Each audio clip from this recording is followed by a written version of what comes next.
The very first step in Cisco's troubleshooting model is to clearly define the problem. This might start when a problem report comes in, somebody reports a problem, maybe you have a help desk, and somebody calls into that help desk. Many organizations use some sort of software application to collect and manage trouble tickets. And when this problem report comes in, whether it's to you or whether it's to a help desk, it's best if whoever is receiving this problem report can verify the report. It's easier to fix something if we can see it happen. It reminds me of when I've taken my car into a mechanic a couple of different times.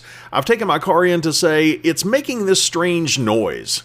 And I've never been able to reproduce it while the mechanic is actually there. They're not able to hear what I'm hearing, and it makes it very difficult for them to fix the problem if they're not able to experience it.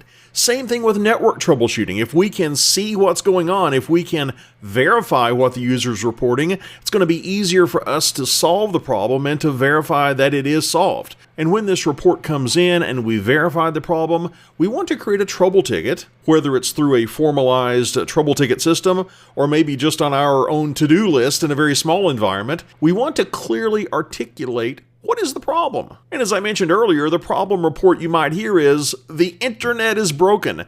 Probably the internet is not broken. Maybe a specific website is down and a user is not able to reach that website right now. We need to be as specific as we can about the problem. Maybe the problem is this user cannot get anywhere on the internet, but everybody else in the user's office can get to the internet. Well, good news, the internet is not broken. We've got an issue with this one PC getting out to the internet.